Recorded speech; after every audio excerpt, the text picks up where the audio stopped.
Yeah, there's definitely a lot going on.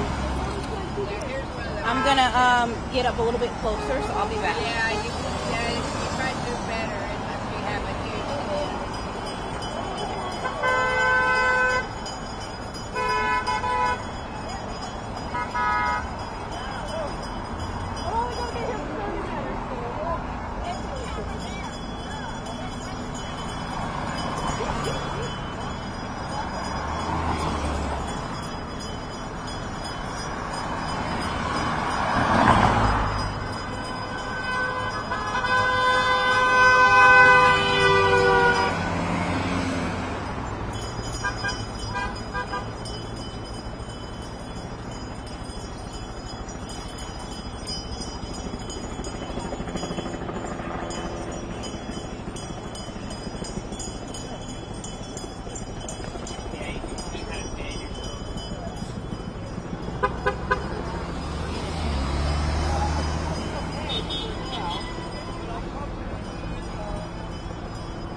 Can you go behind me? Sorry.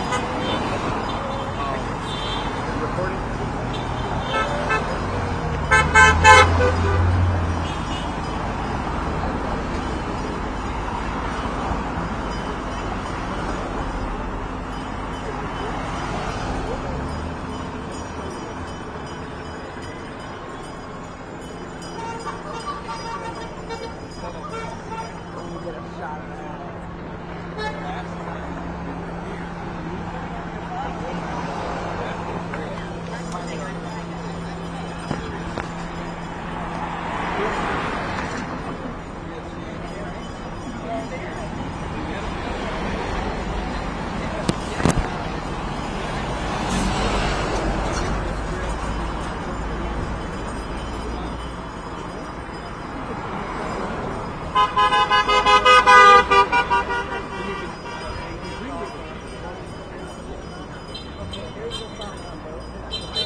Okay.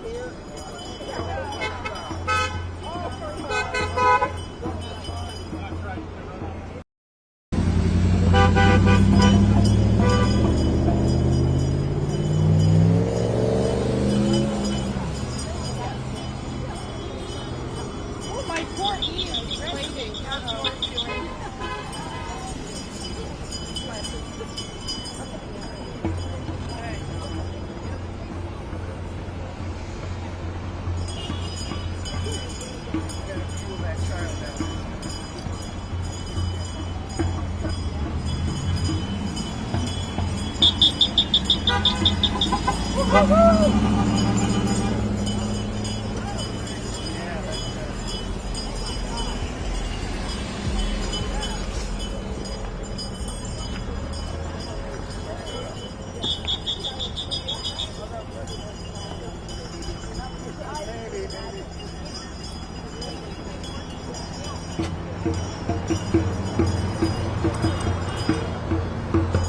Do you mind if I interview you? Oh, I got it already. Awesome. Here, let me come up there. Woo! It is hot, hot. Goodness, this is very hot. Okay. Let me put my glasses on. People have more credibility if you can see their eyes. Gotcha. I'll flip this like down here. Okay. Alright. That should be good. Let's do it that way so the CDC can look at it. Do you want the sign in it? If you're right there, I got the sign and CDC. Should I hold it up? Yeah, because I don't want you to hold it the whole time. You're okay. I don't mind. You can scoot it in front of you a little bit. Okay, okay. Oh, wait a second. I'm sorry. The microphone came off. Okay.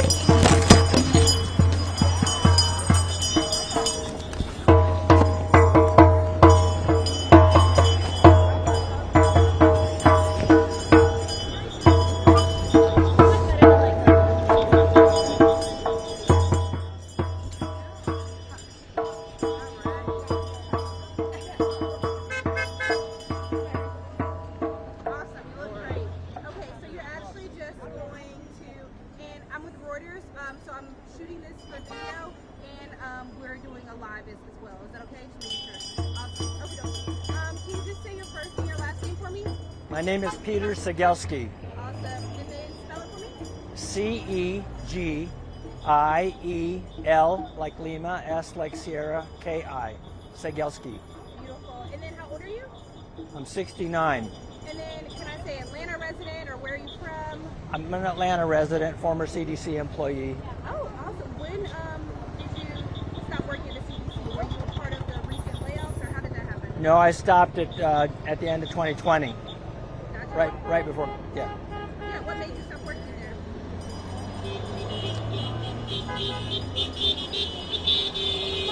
I'd rather not say. Yeah, I don't want to disparage anyone. Totally fine. So when it comes to the reason why you're out here today, can you talk to me a little about why it's important for you to be out here today? The short answer to your previous question is I was able to retire because I reached retirement age and 22 years of service. So I was eligible for a pension. I would have kept working, but for the other reasons. Gotcha. And then when it comes to the reasons why you decided to come out today, I mean, it's hot and people are out here holding up signs, they have drums, you know, they're here for a reason. So what's your reason for being here today? There have been rallies here every Tuesday since maybe since March, but today is especially important because it's the first meeting of this new, and I would say bogus, Advisory Committee for Immunization Practices, ACIP. Kennedy, as most people know, fired the previous members of ACIP, and the few people that he's put on it are not competent for that position, and there are some really mixed up and misinformed members. How do you think that advisory board is going to lead America? Do you think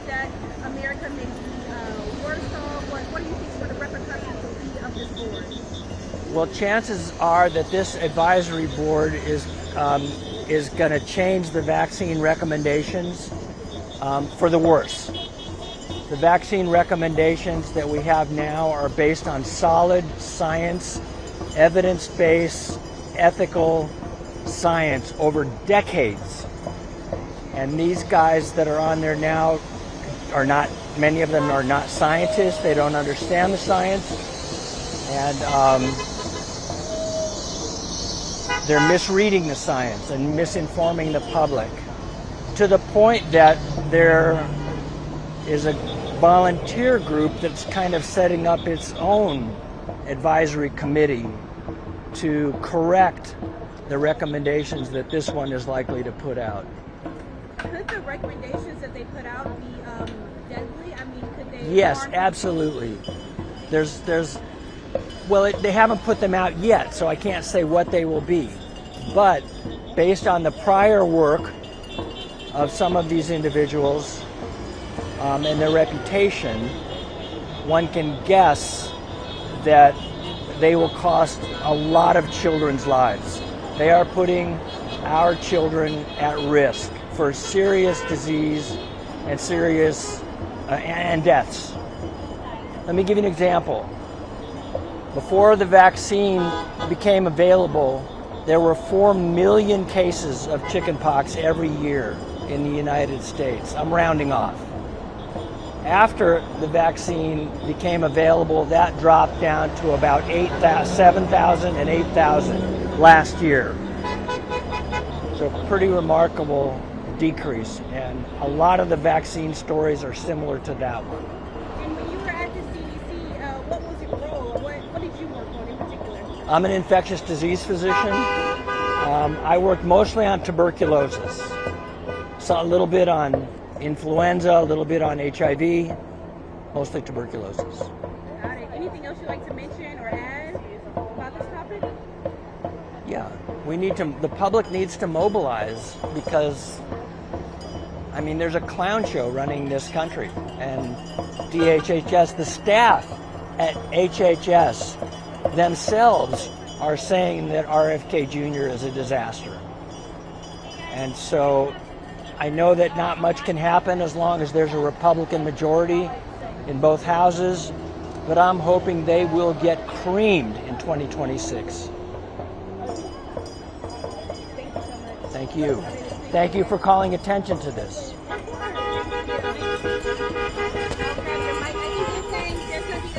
We're gonna have some speakers at 4:45. Okay. Yeah. Right in the parking lot over there? Yeah, like under that street, like directly tied towards us. Okay, thank you. Thank you.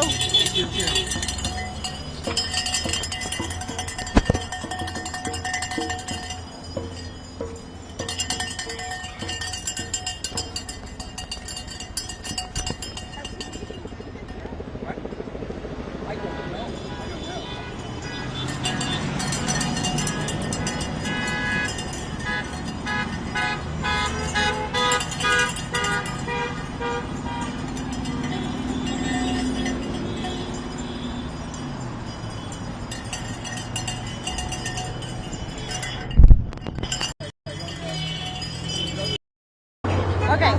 Okay, can you just come here first for your last name? Marcia Scott. Okay, and you don't have to yell because I got the mic on you. Oh, okay. But you and the CDC, all your colleagues who are still there or who have been left, science protects communities, and public like CDC are allowed to do their job without interference, without censorship, and without fear of being dismantled or defunded.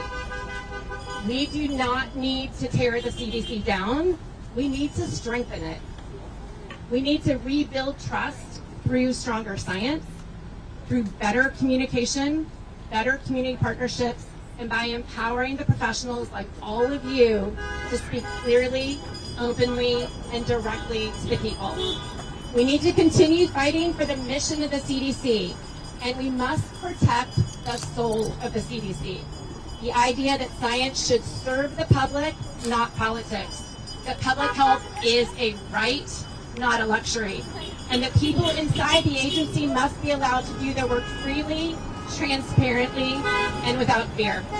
The stakes have never been higher. We all know vaccines save lives, science protects communities, and public health is worth fighting for. So thank you for the careers that you've had, and I hope the careers you will continue to have. Can you say your name one more time? Jody Bass. And how do you spell it? Jodiegust. Thank you. Yeah.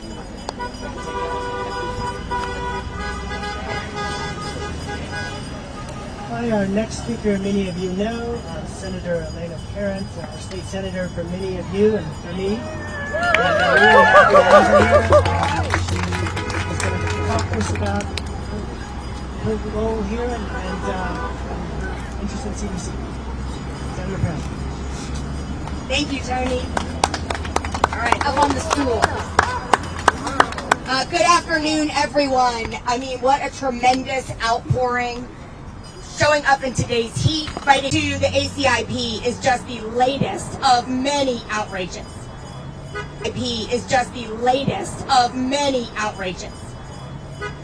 During session, I had the opportunity to call the attention of the Georgia Senate to the layoffs and the cuts on the Senate floor.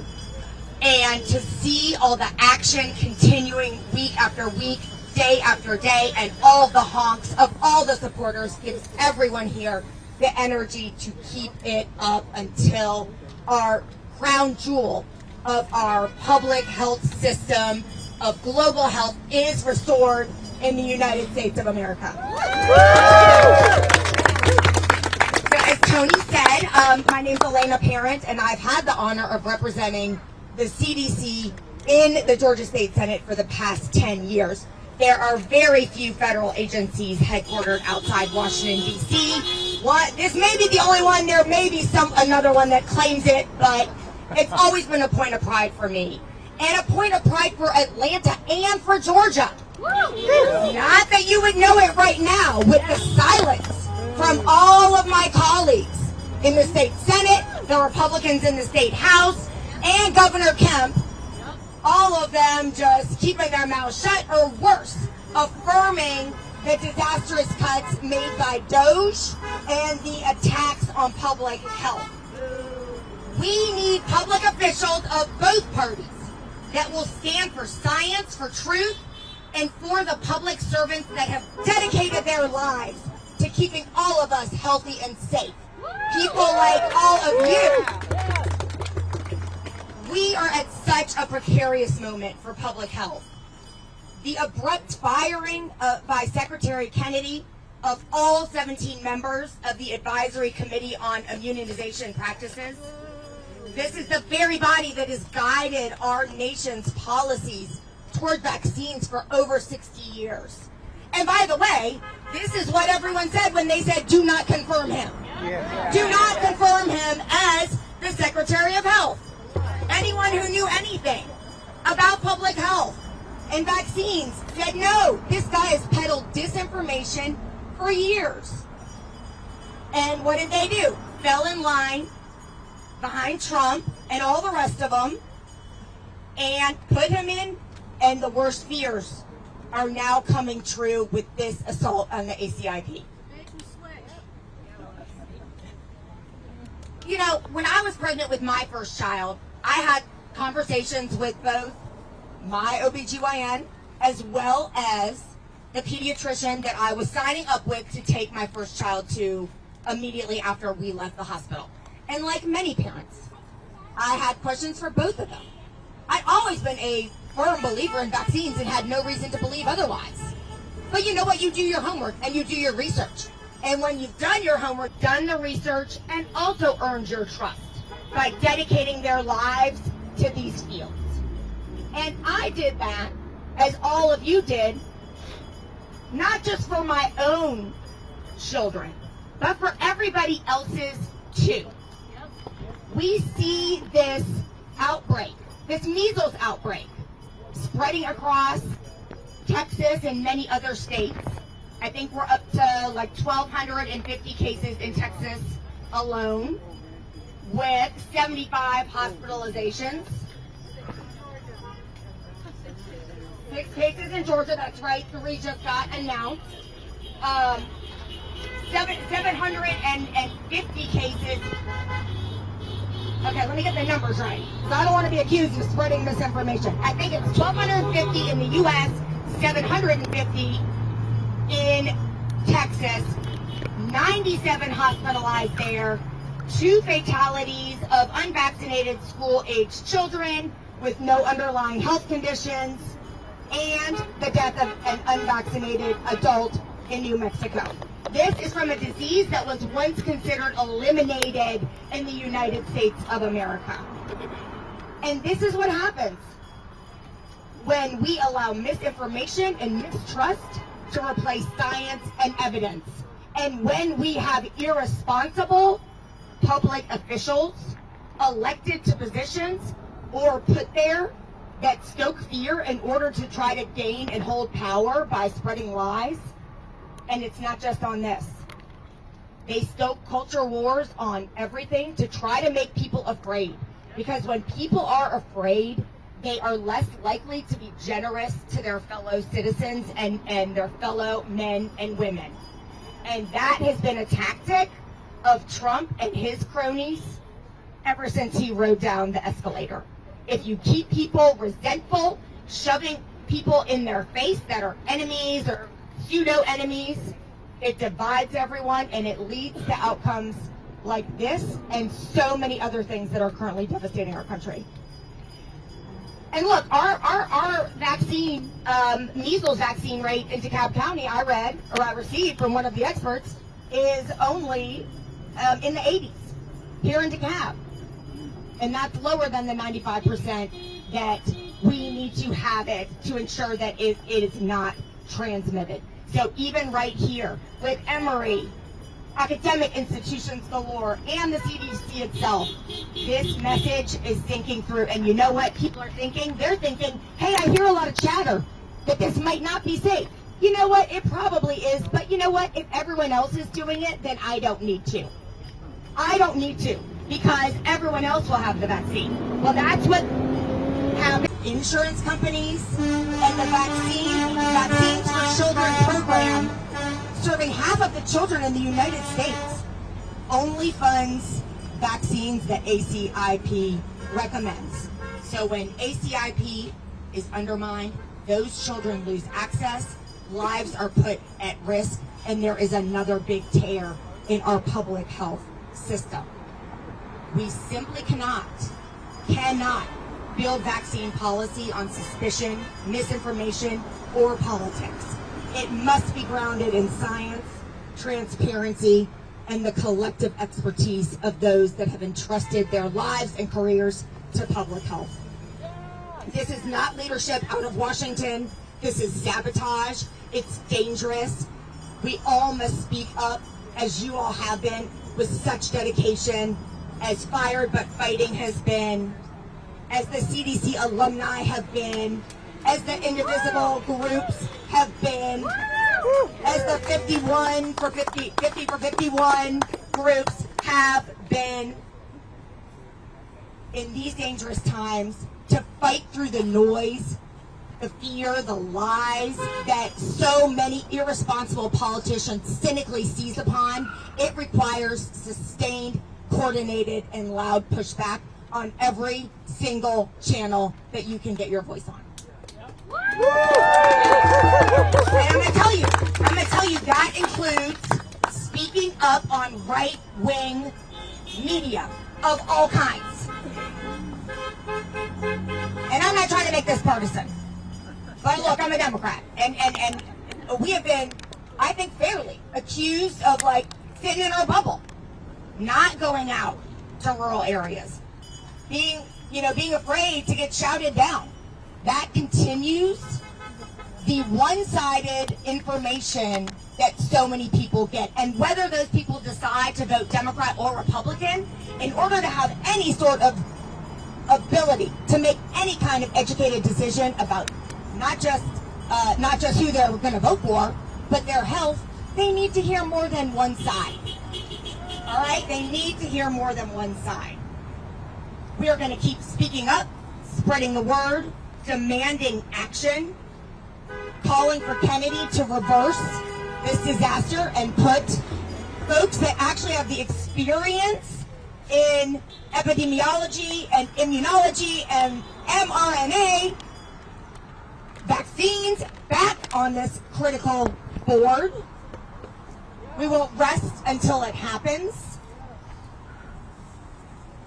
We will not rest until it happens, because every single person here is connected. Public health connects all of us, and we care about our fellow citizens and our fellow Americans.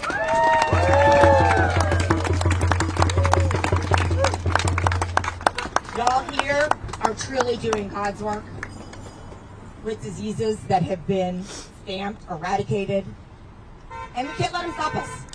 So thank you for all that you are doing.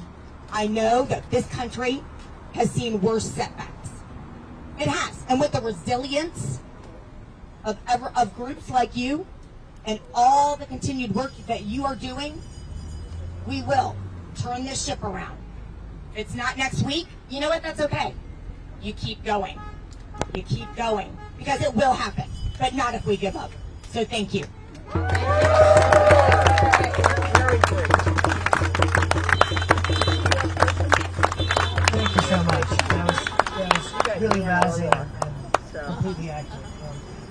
We can open the mic now for anyone else who wants to say a few words, or we can get more honks. Anyone want to speak?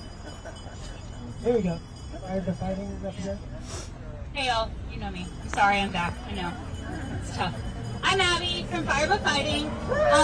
We're happy to do a soapbox if you guys want to, if folks want to talk. But I do want to say something, just because y'all know I like to talk. So I have a 1-year-old, and so the ACIP firings, I feel really deeply and personally, because I have a baby that I care about and want to live and want to be vaccinated against all of these horrible, horrible diseases.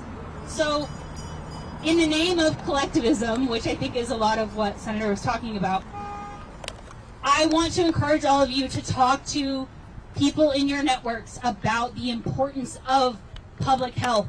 Let's make it a non-political conversation. We have to do the work to depoliticize public health, and I know it's hard and it sucks, but we have to do it because people's lives are at stake. CDC is nonpartisan. We help everybody there. We need to be doing that outside of our jobs and in our relationships, even though it's uncomfortable, even though it's hard. And finally, Senator Cassidy, I have another message for you. Yes, yes. Please, for the love of God, do not tweet anymore. And can you please talk to RFK, talk to whoever it is that you need to get him out of HHS and get the ACIP restored. You let this happen. He's been made to look like a fool, and you know it. And we need you to stand up for everybody, not just the people in Louisiana. We are also impacted. You did this to all of us. Fix it, please. Thank you. Anybody else want to talk? What? Can you say your first and last name and spell it?